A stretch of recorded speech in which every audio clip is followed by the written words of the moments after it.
MoistCr1tical is getting political, and if that doesn't scream the internet is in peril, I don't know what does. Normally, he's all about games and internet shenanigans, but our digital playground is under attack, and it's not just from lag spikes or toxic teammates. No, this is a full-blown avalanche hurtling towards your online freedom. Soon you might need to flash your ID just to watch a YouTube video. This innocent little requirement is designed to turn you into a literal slave of the government. I've gone deep into this, pulling together insights that might shake you, but it's crucial information for anyone who values their freedom of speech.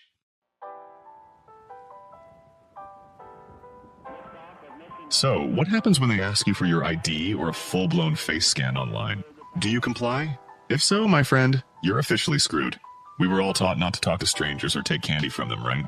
Well, apparently that rule now extends to saying no to verifying your identity online. The idea of scanning your face for Wikipedia isn't just absurd, it's a direct assault on your privacy. Soon, just existing online might require you to forfeit fundamental rights. But wait, there's more. That's just the tip of the iceberg, or rather the melted puddle from our freedom avalanche. The grand censorship scheme is spiraling so wildly out of control, it's not even contained to the gaming world anymore, though they did manage to pressure platforms like Steam and itch.io into removing hundreds of games. They even strong-armed Visa and MasterCard, basically saying, "Nice credit card network you've got there. Shame if something were to happen to it if you don't de-index these games." And the real kicker? It wasn't just freaky Gooner games. Whatever those are, I'm too innocent to know. They removed tons of games with simply darker or adult themes, but zero sexual content. Apparently, a grim storyline is now as dangerous as a full-blown adult film. This absurdity is a global phenomenon, with the UK's Online Safety Act leading the charge. This act doesn't just target the usual suspects like porn sites, it mandates age verification for anything that they deemed potentially opening up children to harmful content. So that means Discord features, tons of forums, Twitter and Reddit. They're all gone. It's just beyond parody. Soon you'll literally need a license to use basic internet services. I'm starting to think my cat will need a permit to scratch my keyboard. So if it's not about explicit content, what's the real intention behind these protective laws? Well, as MoistCr1tical so eloquently put it, these bills are Trojan horses. They prance around like righteous legislation, all, ooh, look at us protecting the children from harmful content. With porn conveniently used as the scapegoat to rally support. Who doesn't want to protect children, right? But don't be fooled. The goal isn't to shield the little ones, it's about control and surveillance of citizens. It's a handy little loophole for governments to openly and easily control your information and spy on you.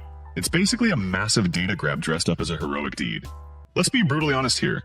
The job of raising children, including supervising their online escapades, falls squarely on the parents.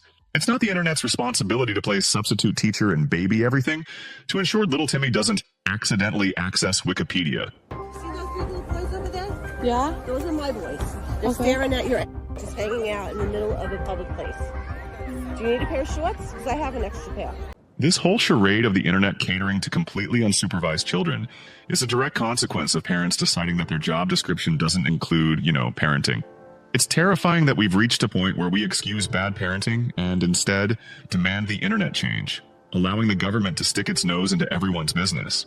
It's preposterous and dangerous, not just for children, but for anyone who enjoys the freedom of the internet without constant digital babysitters.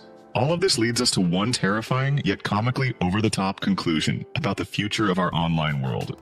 The entire push for age verification, ID requirements, and widespread censorship under the fluffy, innocent guise of protecting children is actually a massive propaganda machine designed for one thing: control, surveillance, and collecting your data to monitor your activities and ensure you conform.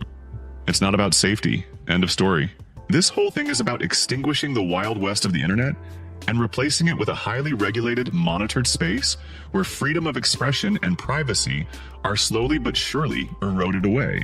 It's a truly concerning mix of ingredients that could lead to a future where you can't even access the internet without providing identification, completely transforming the online landscape into something out of a sci-fi B-movie. It's dystopian, and it's happening right in front of us. So the most important thing you can do? Recognize this nonsense for what it is and don't fall for the propaganda. And this isn't even the first time free speech was in hot water. I recently covered the utterly scandalous situation where Vice President JDVance allegedly deported a guy over a meme. Yes, a meme, Because apparently digital images are now weapons of mass destruction. If you don't know about the topic, I presented everything neatly in a little video so you can check it out.